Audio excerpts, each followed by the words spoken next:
प्यारे बच्चों, आज हम करेंगे इम्पोर्टेंट फॉर्मूले। कक्षा 10वीं गणित के हम जैसे सूत्र करेंगे जो एग्जाम में काम आते हैं और फटाफट करते हैं हम उसमें। तो सबसे पहले हम चैप्टर 1 का लेते हैं, वास्तविक संख्याएं। वास्तविक संख्याओं में जो हमारा इम्पोर्टेंट सूत्र है वो है HCF किसका, AB। दो संख्याओं AB का HCF और उन्हीं दो संख्याओं AB का LCM की गुणा बराबर होती है उन दो संख्याओं यानी कि A गुणांक में B के बराबर होती है। अर्थात HCF गुणा LCM बराबर रहता है AB के।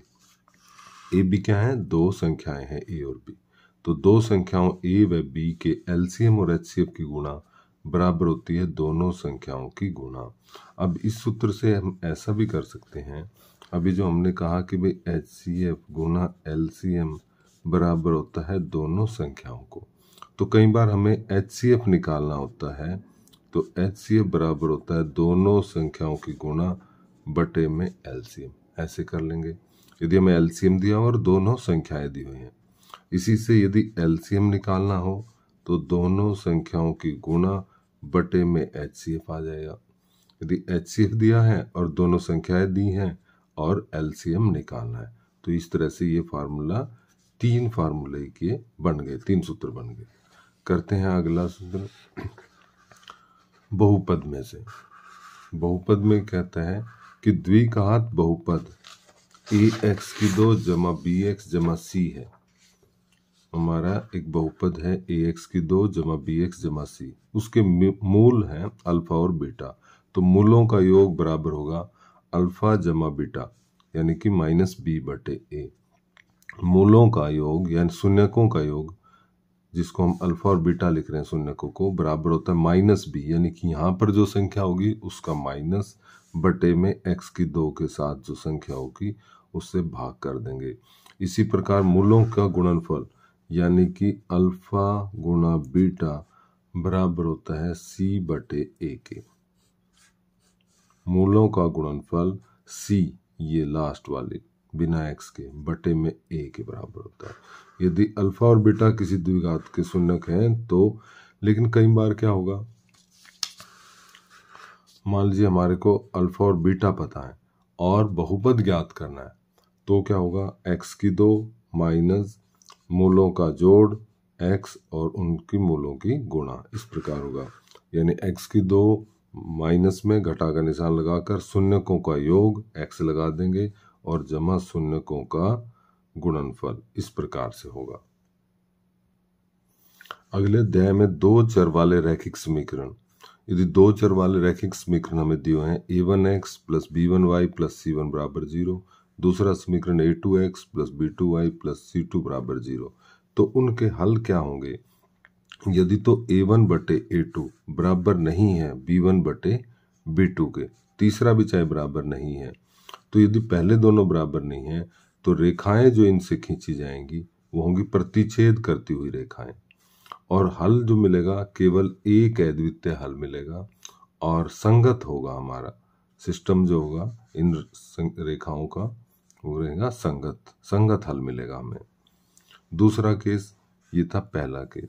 दूसरा, यदि a1 बटे a2 b1 बटे b2 c1 बटे c2 तीनों बराबर हैं तो रेखाएं संपाती होगी यानी कि एक दूसरे के ऊपर आएंगी। इस तरह से एक रेखा होगी, दूसरे का जो ग्राफ होगा बिल्कुल उसके ऊपर होगा, पहले में प्रतिच्छेद करती हुई ऐसे काटेंगी, ये संपाती होंगी।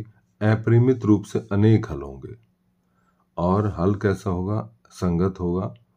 संगत हल होंगे, आश्रित होगा, एक दूसरे के ऊपर डिपेंड होने वाले संगत हल मिलेंगे। तीसरे में पहले दोनों बराबर हैं, तीसरा बराबर नहीं है। a1 बटे a2 तो बराबर रहेगा b1 बटे b2 और बराबर नहीं है c1 बटे c2।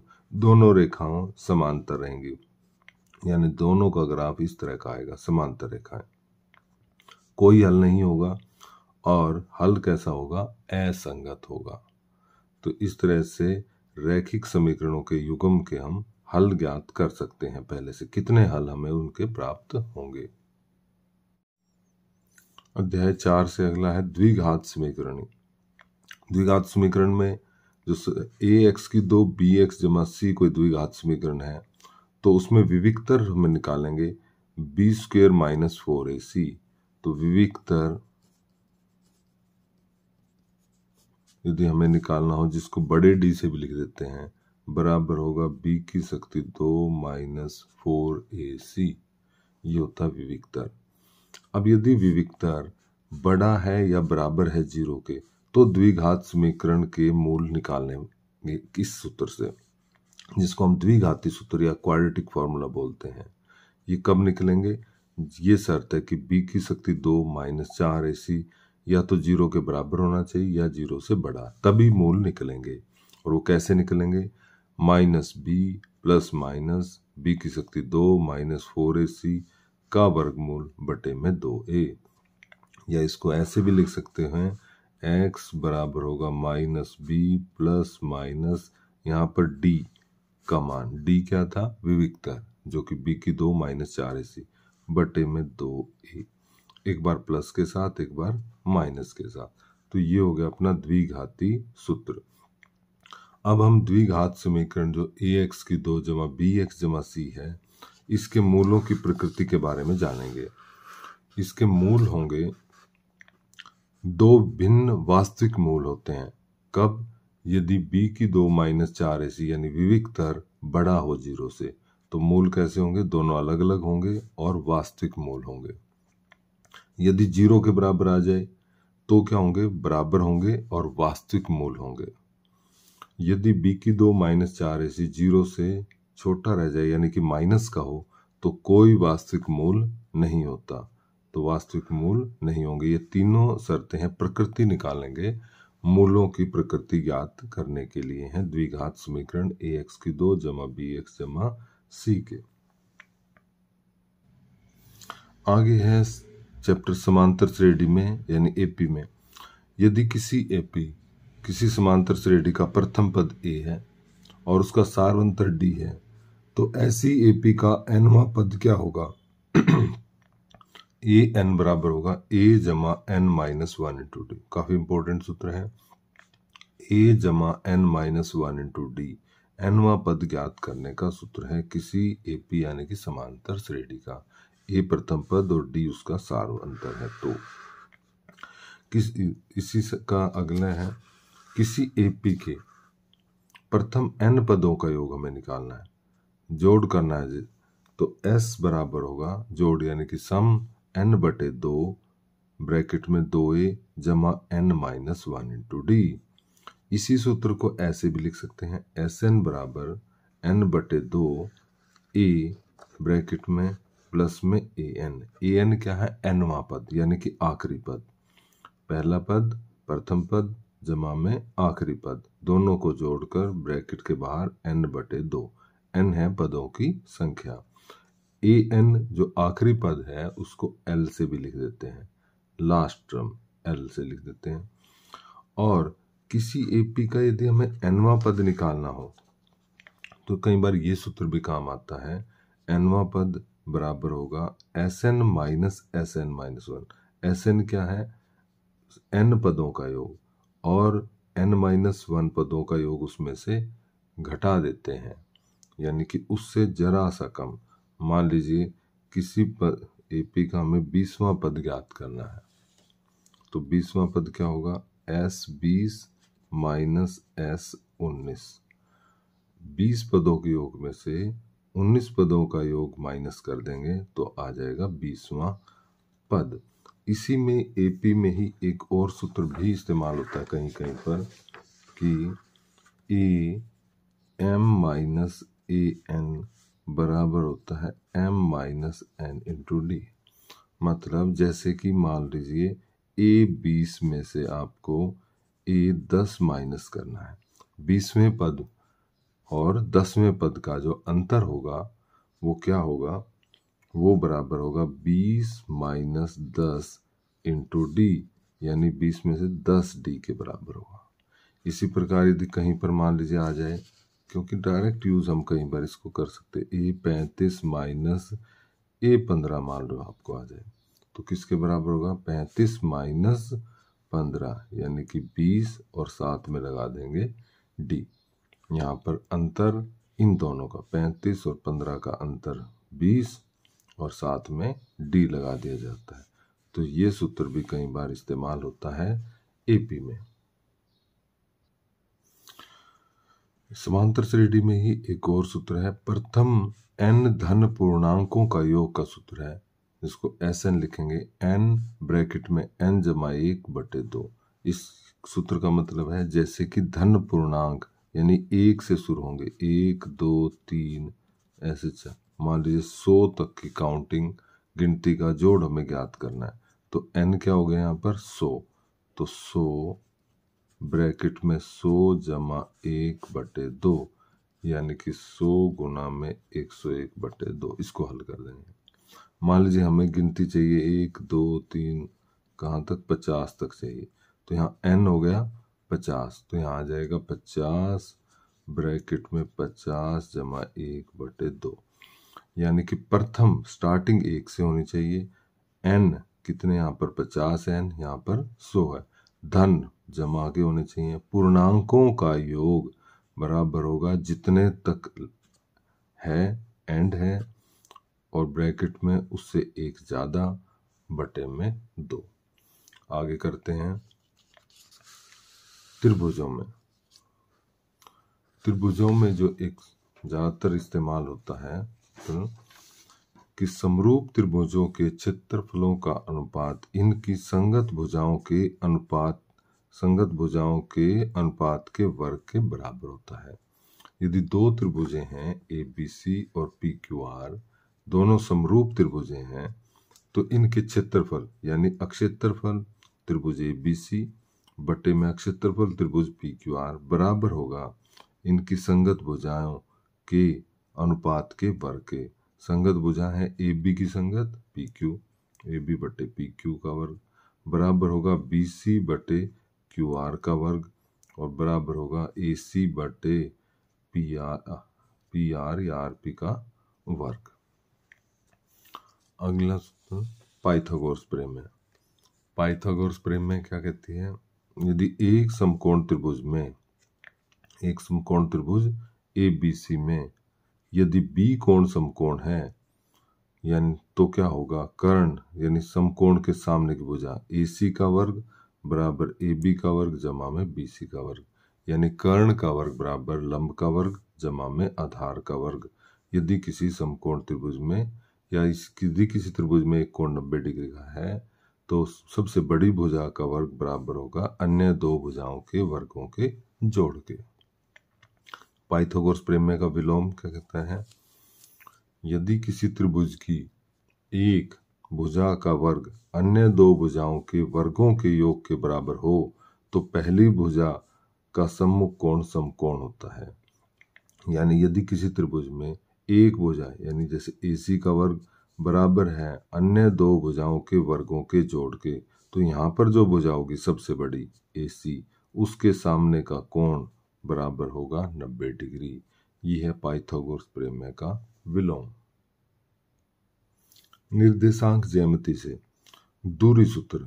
यदि दो बिंदु हैं P और Q, P के निर्देशांक हैं x1 y1, Q के हैं x2 y2, तो उनके बीच की दूरी AB या PQ ज्ञात करेंगे x2 माइनस x1 का वर्ग जमा में y2 माइनस y1 का वर्ग और पूरे का वर्गमूल, जिसको दूरी सूत्र या डिस्टेंस फार्मूला कहते हैं।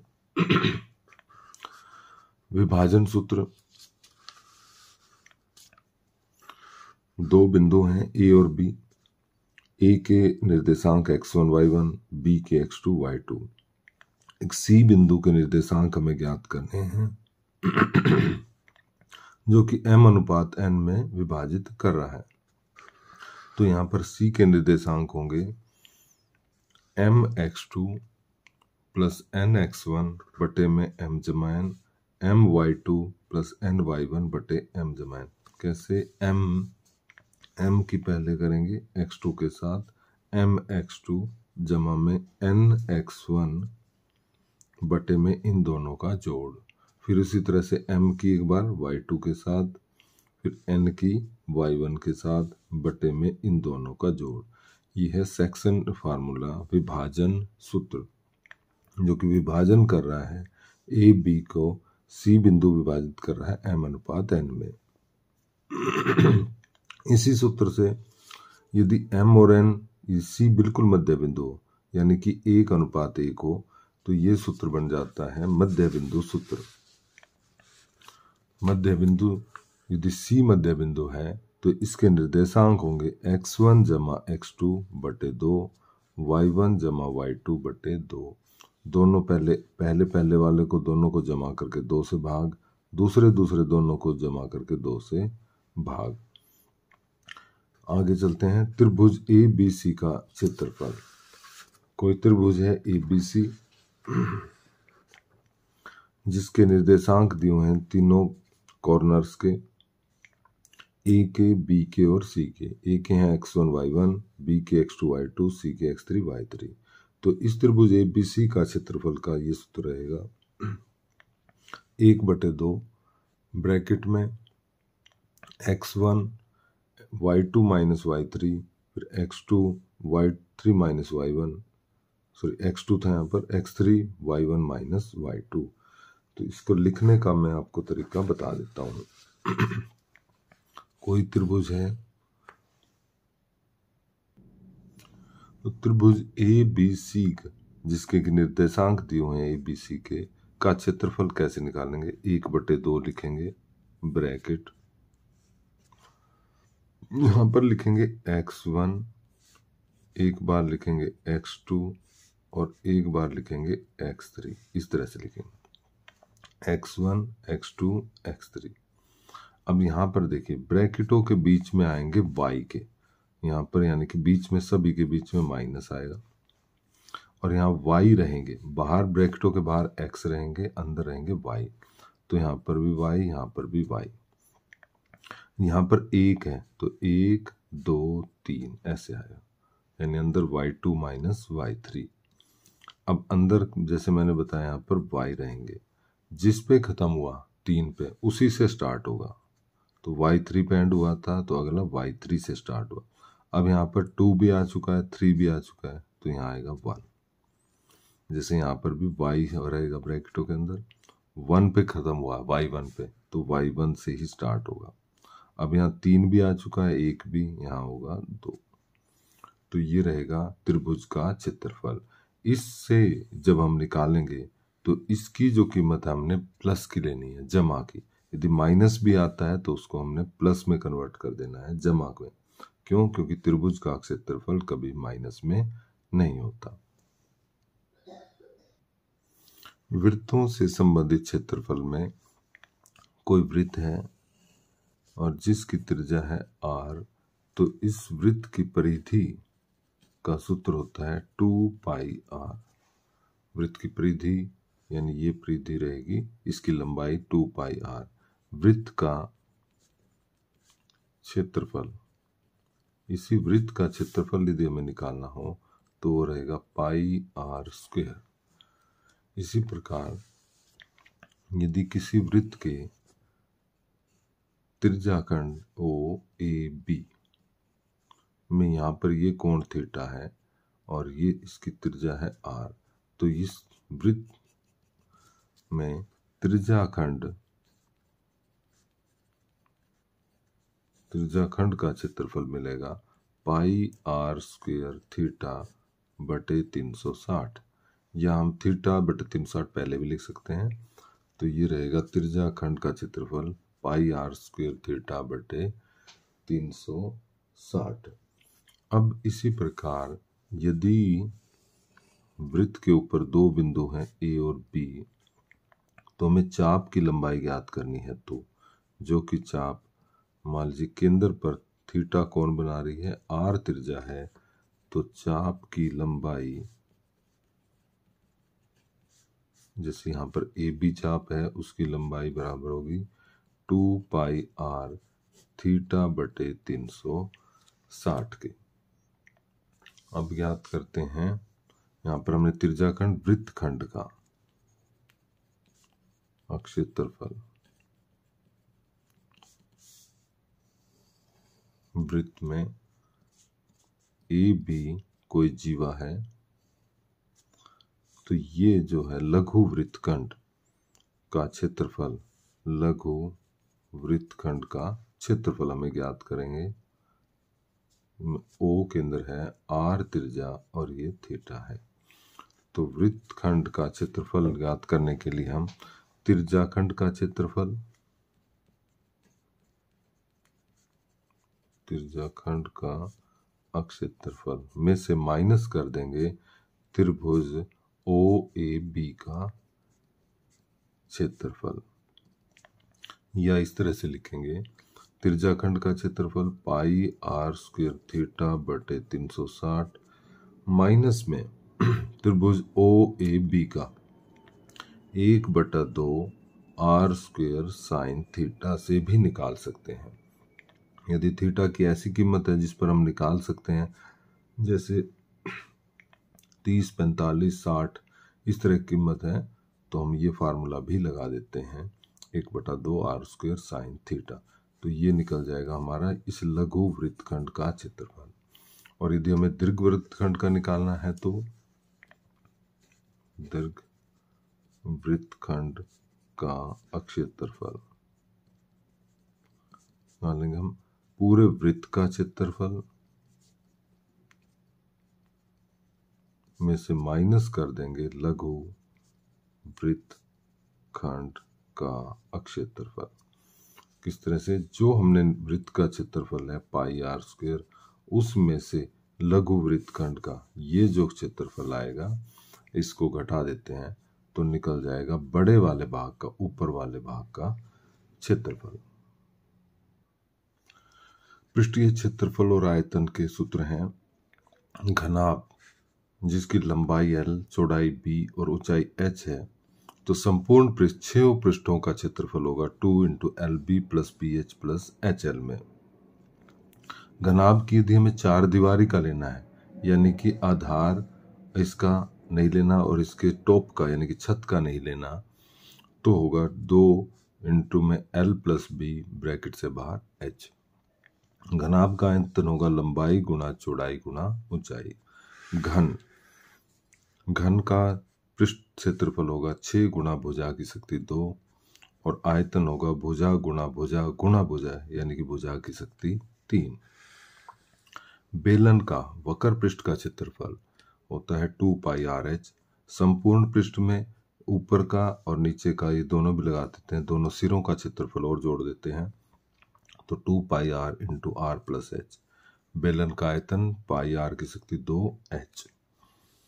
गोले का पृष्ठ क्षेत्रफल, गोले का वक्र पृष्ठ ही होता है इसमें 4πr², आयतन 4/3 πr³। अर्धगोले का वक्र पृष्ठ का क्षेत्रफल यानी कि इस भाग का क्षेत्रफल 2πr²। संपूर्ण पृष्ठ में यदि ये ऊपर वाले वृत्त का भी लगा दें तो 3πr² हो जाता है और आयतन गोले का पूरे का था 4/3 πr³, इसका आधा 2/3 πr³। शंकु का वक्र पृष्ठ का क्षेत्रफल होता है πrl। L यहाँ पर तिरछी ऊंचाई सैलेंट हाइट है, R त्रिज्या h ऊंचाई है।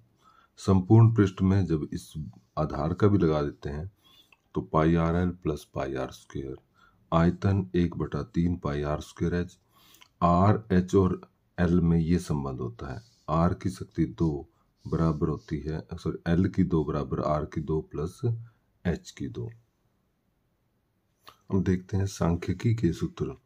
माध्य प्रत्यक्ष विधि से निकालने के लिए x बार माध्य बराबर होता है सिग्मा fi(xi) बटे सिग्मा fi, यानी सभी fi(xi) की गुणाओं का जोड़ बटे में सभी जो बारंबारताएं हैं उनका जोड़। यहाँ पर वर्ग चिन्ह यदि निकालना पड़ता है हमें तो ऊपरी वर्ग सीमा और निचली वर्ग सीमा दोनों को जोड़कर 2 से भाग कर देते हैं। वहीं माध्य यदि कल्पित विधि से निकाल रहे हैं तो माध्य बराबर होगा a जमा में fi(di) बटे में fi का जोड़। यहाँ पर क्या है, जो माध्य हम मान लेते हैं, अज्यूम कर लेते हैं, ये वो है a। पग विचलन विधि में a जमा fi(ui) की गुणाओं का जोड़ बटे में सभी बारंबारताओं का जोड़ गुणा में h। बहुलक निकालने के लिए जो हम सूत्र यूज करते हैं L जमा में f1 - f0 2f1 - f0 - f2 into h। f1 क्या है, सबसे बड़ी बारंबारता होती है, f0 उससे इमीडिएट पहले वाली और F2 F1 के बाद वाली होती है। बहुलक वर्ग की निम्न वर्ग सीमा को L लिखते हैं और उसका ग्रुप जो डिफरेंस होता है वो H होता है। ऊपरी वर्ग सीमा और निचली वर्ग सीमा का अंतर H। माध्यक के लिए L plus N/2 minus CF बटे F गुणा में H। L यहाँ पर भी माध्यक वर्ग की लोअर लिमिट है, निम्न वर्ग सीमा है। N क्या है, सभी बारंबारताओं का जोड़ है, उससे बटे 2 करके। CF उसी माध्यक वर्ग से पहली संचयी बारंबारता होती है। F माध्यक वर्ग की बारंबारता होती है। प्रायिकता के अंदर फॉर्मूला है PE। किसी घटना की प्रायिकता निकालने के लिए E जो घटना है उसके अनुकूल परिणामों की संख्या को भाग देते हैं, प्रयोग के सभी संभव परिणामों की संख्या से भाग देते हैं। किसी घटना की प्रायिकता 0 या 0 से बड़ी होती है और 1 या 1 से छोटी होती है। किसी घटना के ना होने की प्रायिकता 1 में से माइनस कर देते हैं, घटा कर देते हैं उस घटना के होने की प्रायिकता। ना होने की प्रायिकता 1 में से होने की प्रायिकता को घटा देते हैं। इसी तरह से हम ये प्रायिकता में इस्तेमाल करते हैं। त्रिकोणमिति में, ट्रिग्नोमेट्री में हम करेंगे, देखिए साइन थीटा लंब बटे कर्ण, कोस आधार बटे कर्ण होता है, टेन लंब बटे आधार, कोट आधार बटे लंब, सेक कर्ण बटे आधार, कोसेक कर्ण बटे लंब। ये जैसे हम करते थे लाल बटे कक्का से, कि पहला लंब बटे कर्ण, दूसरा आधार बटे कर्ण, फिर लंब बटे आधार और फिर इसके उल्टा आधार बटे लंब, कर्ण बटे आधार और कर्ण बटे लंब। साइन होता है 1 बटा कोसेक। तो इनको याद करने के लिए आप ये ट्रिक इस्तेमाल कर सकते हैं कि देखिए साइन मैंने लिखे sine cos tan cot sec cosec. इसमें इस तरफ लिखने हैं हमने कोस वाले CO वाले और इस तरफ बाकी सब हैं इसके बीच में। तो इसमें हमने देखा अपोजिट, देखिए जैसे एरो लगे हुए हैं, साइन कोसेक, तो साइन का उल्टा क्या हो गया 1/कोसेक। इसी तरह कोसेक का उल्टा क्या हो जाएगा 1/साइन। अब टेन के सामने कौन है कोट, तो टेन 1/कोट और कोट के सामने है टेन, कोट 1/10 हो गया। फिर सेक के सामने कोस है तो सेक 1/कोस और कोस 1/सेक हो गया। इस बार टेन और कोट के हमने दोबारा लिख दिए। वैसे 10 होता है साइन बटे कोस और कोट कोस बटे साइन, उल्टे हैं क्योंकि देखिए 10 लंब बटे आधार और कोट आधार बटे लंब है। बाकी फिर देखते हैं पूरक कोणों के अनुपात। पूरक कोणों के लिए भी आप इसी का इस्तेमाल कर सकते हैं। अब देखना आपने आमने सामने, तो साइन के सामने कौन है कोस, यानी साइन 90 माइनस थीटा किस में कन्वर्ट हो जाएगा कोस, कोस किस में साइन में, कोस 90 माइनस थीटा साइन में।